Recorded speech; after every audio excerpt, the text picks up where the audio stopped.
नमस्कार, मी Shri D M कुंभार. आज आपण क्लास 8 सायन्समध्ये पाहतोय हेल्थ अँड डिसीजेस, आरोग्य आणि रोग या प्रकरणाचा अभ्यास आपण पहिल्या भागामध्ये करणार आहोत. चला तर पाहू what is mean health and diseases. Before this, there is given one question. Can you recall? तुम्ही थोडंसं आठवायचं आहे. काय आठवायचं आहे? So there is given first question. Have you ever taken the leave from school due to sickness? Have you ever taken the leave from school due to sickness? आजारपणामुळे तुम्ही शाळेतून कधी सुट्टी घेतली आहे का? किंवा एखाद्या दिवशी आजारी पडलो म्हणून शाळेतून सुट्टी घेतलेली आहे का? शुअरली याचं उत्तर यस असणार आहे. Yes, when there was feeling of illness we have taken leave from school. म्हणजे ज्यावेळी आपल्याला आजारपणाची जाणीव होते त्यावेळी आपण शाळेतून सुट्टी घेतो. हे सर्वांच्या परिचयाचा प्रश्न आहे. या प्रश्नाला सर्वजण सामोरे गेले असतील आणि सर्वांचं उत्तर यस येतं आहे. Second question, what happens exactly when we become sick. ज्यावेळी आपण आजारी पडतो त्यावेळी नेमकं काय होतं? व्हॉट हॅपन एक्झॅक्टली, नेमकं काय होतं? आजारी पडतो म्हणजे नेमकं काय होतं? बघा, एक चित्र तुमच्या माहितीसाठी देतो आहे. Checking favours. इथे एक पिक्चर आहे. त्या पिक्चरमध्ये एक मुलगा बेडवरती आजारी पडलेल्या अवस्थेत आहे आणि चेकिंग फेवर त्याचा ताप मोजण्यास सुरुवात आहे. म्हणजे त्याचं टेम्परेचर मोजताना एक चित्र इथं तुम्हाला दिसतं. म्हणजे हा विद्यार्थी आजारी आहे असं दिसतं. म्हणजे ह्या प्रश्नाचं उत्तर द्यायचं झालं तर what happens exactly when we become sick. ज्यावेळी आपण आजारी पडतो त्यावेळी नेमकं काय होतं त्याचं एक उदाहरण, for example checking favour, temperature मोजतो. म्हणजे असं एक उदाहरण इथं देता येईल. पण नेमकं एवढंच उदाहरण असणार आहे का? तर पहा, when we become sick there is a disturbance in normal health. ज्यावेळी आपण आजारी पडतो त्यावेळी नेमकं काय होतं? There is a disturbance in normal health. आपलं जे निरोगी शरीर आहे, आपलं जे आरोग्य आहे ते आरोग्य थोडंसं डिस्टर्ब होतं, म्हणजे विचलित होतं, बिघडतं. There is some pain in body. आपल्या शरीरामध्ये थोड्याशा वेदना असतात, कळा येतात. हेडेक, डोकं दुखतं. कफ अँड कोल्ड, खोकला आणि सर्दी. इम्प्रॉपर डायजेशन्स, अपचन होतं. अँड अनकम्फर्टेबल फिलिंग्स, थोडंसं अस्वस्थ वाटायला लागतं. म्हणजे अशा पद्धतीनं आपल्या निरोगी शरीरामध्ये थोडीशी बिघाड झाली तर आपल्याला आजारी आहे असं वाटायला लागतं. Question number 3, sometimes you feel good even without taking any medicines and sometimes we need to consult doctor and take regular medicines in sickness. Why is it so? Sometime, कधीकधी we feel good evens without taking any medicines. म्हणजे आजारपणामध्ये औषधं न घेतासुद्धा आपल्याला बरं वाटतं. And sometime we need to consult doctors, आणि कधीकधी आपल्याला डॉक्टराशी सल्लामसलत करावा लागतो. And take regular medicine in sickness, आणि त्या आजारपणामध्ये नियमित औषधं घ्यावी लागतात. असं का होतं? Why is it so? So look here, some illnesses can be treated at home with household remedies. काही आजार असे असतात की ते घरगुती उपायाने बरे होतात. म्हणजे घरच्या घरी जर तुम्ही औषधोपचार केले, घरच्या घरी उपाय केले तर ते आजार घरच्या घरी बरे होण्यासारखे असतात. Even if there is infections it can be for a short periods and get cured by itself. जरी थोडंसं इन्फेक्शन झालं असेल किंवा संसर्ग झाला असेल तर हा जो रोग आहे तो रोग कसा असतो? शॉर्ट पिरियड, म्हणजे कमी कालावधीसाठी असतो. And get cured by itself, आणि त्याचा तो बरा होतो, स्वतःच बरा होऊन जातो. असे काही रोग असतात. But some of the illnesses are severe and can not be cured in such way. पण काही आजार असे असतात की घरगुती उपायांनी बरे होत नाहीत thus a doctor's advice and treatment is required. अशावेळी डॉक्टरांचा सल्ला आणि त्यांची उपाययोजना आवश्यक असते. With doctors consultation and regular medicines then there is relief. ज्यावेळी आपण डॉक्टरांचा सल्ला घेतो, नियमित औषधं घेतो, त्यावेळी आपल्याला इथं बरं वाटायला लागतं. म्हणजे थोडक्यात काही आजार घरच्या घरी बरे होणारे असतात, तर काही आजार हे डॉक्टरांच्या सल्ल्याने नियमित औषधाने बरे होणारे असतात. हे आपल्याला लक्षात येतं. Next point we shares health. पुढचा पॉईंट आपण इथं बघतोय हेल्थ म्हणजे काय. What is mean health. आरोग्य म्हणजे काय. Health is a state of complete physical, mental and social well beingness and not merely the absence of any disease. Health म्हणजे काय. Not merely the absence of any disease म्हणजे रोगांचा अभाव असणं किंवा एखाद्या व्यक्तीला रोग नसणं म्हणजे आरोग्य चांगलं आहे असं नाही. तर काय पाहिजे. Health is a state of complete physical, mental and social well beingness म्हणजे त्या माणसाची भौतिक अवस्था, शारीरिक अवस्था, मेंटल मानसिक अवस्था अँड सोशल सामाजिक अवस्था कशी पाहिजे, चांगली पाहिजे. म्हणजे ती व्यक्ती शारीरिकदृष्ट्या, मानसिकदृष्ट्या आणि सामाजिकदृष्ट्या व्यवस्थित पाहिजे, वेल डन पाहिजे, तरच त्या व्यक्तीचं आरोग्य चांगलं आहे असं म्हणता येतं. Next point we shares what is a disease. मग रोग म्हणजे काय. आपण हेल्थ म्हणजे काय बघितलं. What is a disease. रोग म्हणजे काय. तर पहा रोग म्हणजे काय.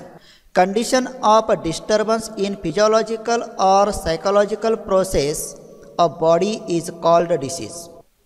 फिजिओलॉजिकल म्हणजे शरीर क्रियात्मक, और सायकोलॉजिकल मानसशास्त्रीयरित्या शरीरातील महत्त्वाच्या जैविक कार्यामध्ये अडथळा आणणारी स्थिती म्हणजेच रोग. म्हणजे एखाद्या व्यक्तीच्या शरीरात शरीर क्रियात्मक किंवा मानसशास्त्रीयरित्या झालेला बिघाड म्हणजेच रोग होय. म्हणजे रोग कशाला म्हणायचं ते आपण बघितलं. तर रोग ही एक अवस्था आहे. कसली अवस्था आहे. शरीर क्रियात्मक किंवा मानसशास्त्रीयरित्या शरीरामध्ये जी काय प्रोसेस असते त्या प्रोसेसमध्ये जर काय बिघाड झाला असेल तर त्याला डिसीजेस असे म्हणतात, रोग असे म्हणतात. हे आपण इथं पाहतोय. Each disease has its own specific symptoms. प्रत्येक रोगाला त्याची स्वतःची वैशिष्ट्ये असतात. म्हणजे कुठलाही रोग घेतला तर त्या प्रत्येक रोगाचं त्याचं स्वतःचं एक वैशिष्ट्य असतं, स्वतःचं एक लक्षण असतं. नाव is a type of disease. रोगाचे प्रकार कोणते आहेत ते आपल्याला इथं पाहायचं आहे. You must have heard the name of various diseases like diabetes, common cold, asthma, Down syndrome, heart disease etcetera. You must have heard the name of various diseases like. आपण काही रोगांची नावं म्हणजे वेगवेगळ्या रोगांची नावं ऐकलेली आहेत. For example diabetes, common cold, asthma, Down syndrome, heart diseases etcetera. Diabetes म्हणजे काय.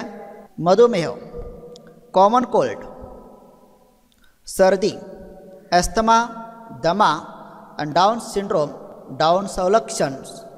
आता हे एका शास्त्रज्ञाच्या नावावरून तयार झालेला रोग आहे, त्याच्याबद्दल आपण डिटेलमध्ये नंतर पाहणार आहोत. आणि नंतर आहे हार्ट डिसीज, हृदयविकार अशा काही रोगांची नावं आपण ऐकलेली आहेत.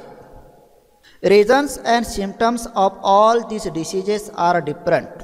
रिझन्स म्हणजे या प्रत्येक रोगाचं कारण, अँड सिम्पटम्स लक्षण ऑफ ऑल दिस डिसीजेस म्हणजे सर्व रोगांची कारणे आणि लक्षणे कशी असतात, डिफरंट असतात म्हणजे वेगवेगळी असतात. To bring coordination in specific study of diseases are classified as follows. To bring coordination in scientific study of disease.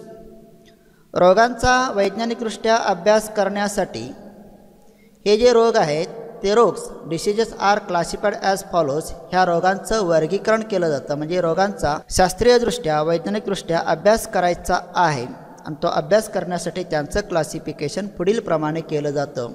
तर हे क्लासिफिकेशन कसं केलं जातं ते आपल्याला इथं पाहायचं आहे. So look here type of diseases. It is classified in 2 types. First is according to duration and second according to reasons. म्हणजे रोगाचे मुख्य दोन प्रकार आहेत. पहिला आहे अकॉर्डिंग टू ड्युरेशन, म्हणजे कालावधीनुसार रोगाचे प्रकार कोणते पडतात.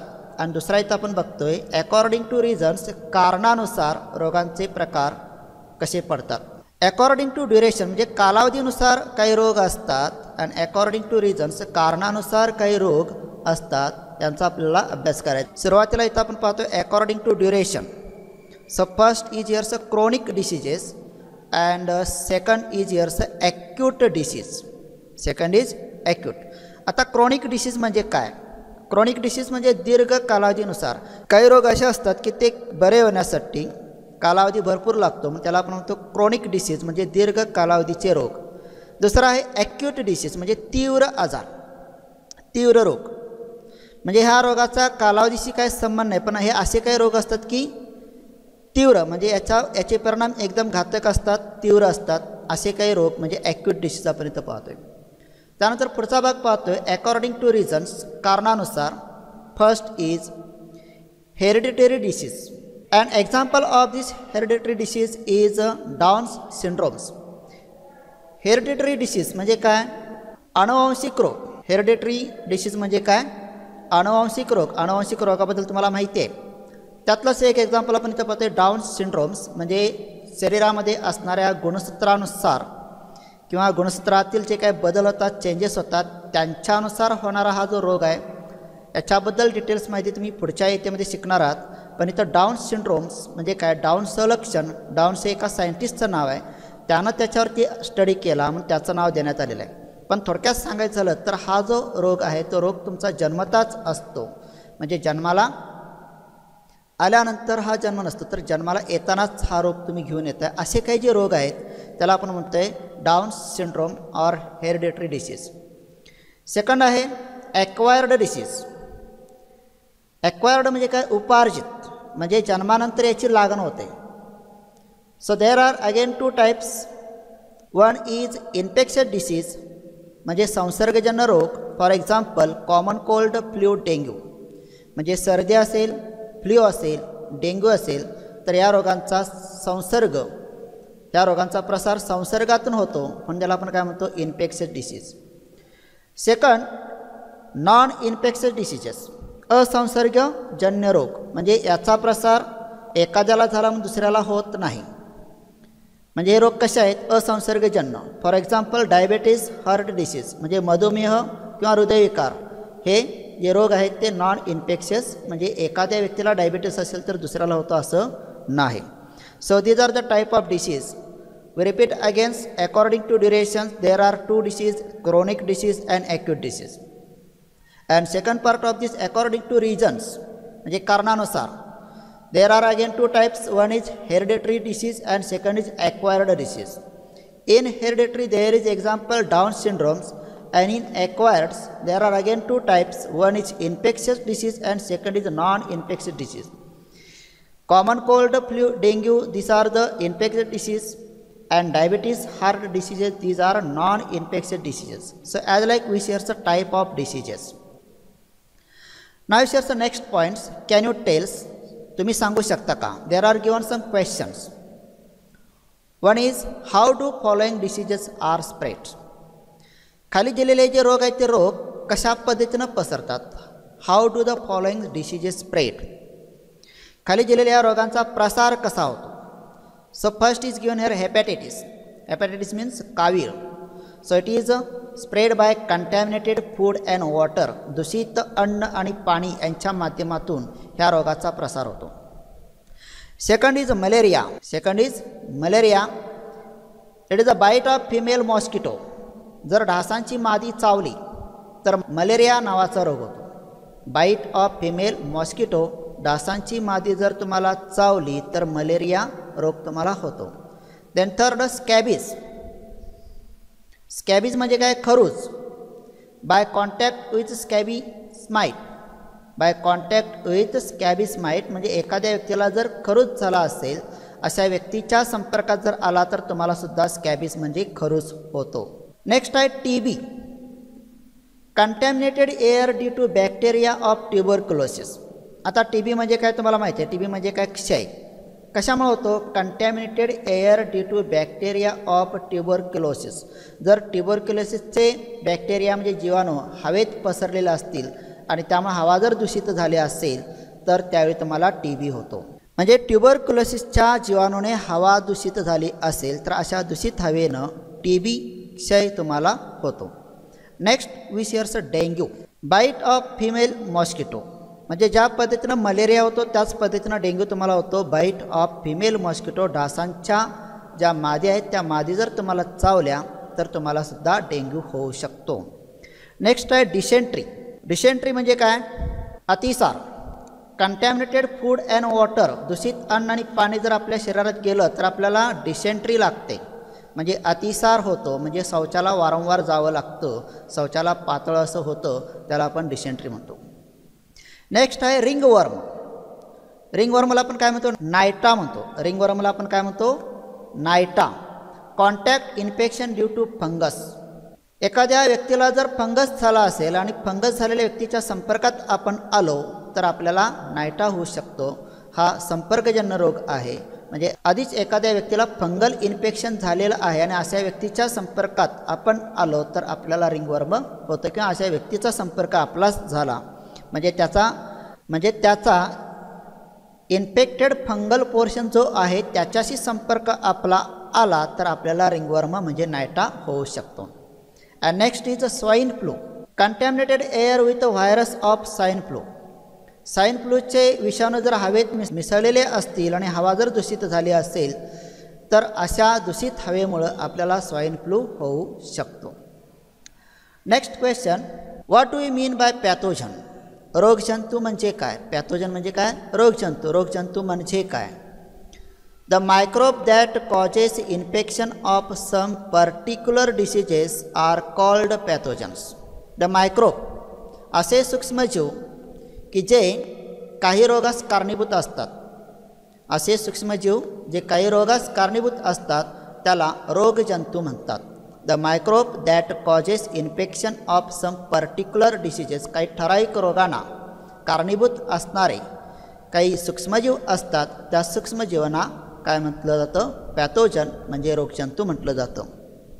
What do we mean by infectious diseases. संसर्गजन्य रोग म्हणजे काय? संसर्गजन्य रोग म्हणजे काय तर पहा. By being in the contact of A patient the pathogens from his or her body enter another normal person through air, water and other means. एखाद्या रोगी व्यक्तीच्या संपर्कात एखादी निरोगी व्यक्ती आली तर त्या रोगी व्यक्तीचे जे पॅथोजन्स आहेत, रोगजंतू आहेत, ते निरोगी व्यक्तीच्या शरीरात प्रवेश करतात. कशाच्या माध्यमातून? थ्रू एअर, वॉटर और अदर मीन्स. म्हणजे हवा, पाणी किंवा इतर घटकातून निरोगी व्यक्तीच्या शरीरात प्रवेश करतात. And when such pathogens create illness in normal person such diseases are called infectious disease. आणि ज्यावेळी हे रोगजंतू त्यांच्या शरीरात प्रवेश करतात and create illness in normal person, निरोगी व्यक्तीला आजारी पाडतात, अशा रोगांना काय म्हणायचं आहे? इन्फेक्शियस डिसीजेस म्हणजेच संसर्गजन्य रोग म्हणायचे. संसर्गजन्य रोग म्हणायचा आहे. So as like we share some questions. This is question first. How do the following diseases spread? And second question, what do we mean by pathogens? And third, what we do means by infectious diseases. Now shares next point. Infection through sputum. स्पुटमच्या साह्यानं रोगाचा प्रसार कसा होतो किंवा थुंकीच्या आधारे रोगाचे infection कसं होतं? So for that there is given on pictures. So look in this picture. There is one patient. इथे एक व्यक्ती आहे, रोगी व्यक्ती. ती काय करत आहे? थुंकत आहे. म्हणजे शिंक आली तर नाकातून काही भाग हवेत पसरला जातो आणि ही जर व्यक्ती रोगी असेल तर त्याचेही जे रोगजंतू आहेत ते हवेमध्ये पसरतात. म्हणजे काय होतं? In this area, small droplets are vaporized into fine mist. Mist remains in the air for several minutes to few hours. म्हणजे एखाद्या रोगी व्यक्ती जर हवेमध्ये शिंकली तर त्याच्या नाकातून येणारे जे स्मॉल ड्रॉपलेट्स आहेत, जे कण आहेत, ते हवेमध्ये काय करतात? काही कालावधीसाठी स्थिर राहतात, म्हणजेच mist remains in the air for several minutes to few hours, काही मिनिटापासून काही तासापर्यंत हवेमध्ये स्थिर राहतात. And large droplets settle on the grounds within few seconds, आणि काही सेकंदामध्ये मोठे जे कण आहेत ते मोठे कण काय होतात, जमिनीवरती पडतात. म्हणजेच काय होतं, इथं रोगकारक जे जंतू आहेत म्हणजे पॅथोजन्स आहेत ते हवेमध्ये पसरले जातात, जमिनीवरती येतात, आणि याचा संपर्क निरोगी व्यक्तीला झाला, नॉर्मल व्यक्तीला झाला तर त्याला ह्या रोगाची लागण होते. So as like we shares infection through sputum, थुंकीच्या साह्यानं रोगाचा प्रसार कसा होतो ते आपण इथं पाहिलं. So in this video we see here's what is mean health, what is mean diseases and what are the type of diseases. म्हणजे आजच्या ह्या व्हिडिओमध्ये आपण रोग म्हणजे काय बघितलं, आरोग्य म्हणजे काय बघितलं, आणि रोगाचे प्रकार कोणते आहेत, आणि थुंकीच्या आधारे रोगाचा प्रसार कसा होतो. काही प्रश्नांच्या उत्तरातून आपण रोगांचा प्रसार कसा होतो ते पण इथं पाहिलं. तर आत्ता आपण इथंच थांबतोय. याच्या पुढचा भाग आपण पुढच्या व्हिडिओमध्ये पाहतोय. तुम्ही काय करायचं आहे, जो काय भाग या व्हिडिओमध्ये तुम्हाला दिला त्याचा स्टडी करा, त्याच्यावरच्या नोट्स काढा, आणि पुढच्या भागासाठी आपण या व्हिडिओचा रेफरन्स म्हणून अभ्यास करणार आहोत. तर पुन्हा भेटतोय पुढच्या व्हिडिओमध्ये पुढचा भाग घेऊन. तोपर्यंत सर्वांना धन्यवाद. Bye bye. See you once again.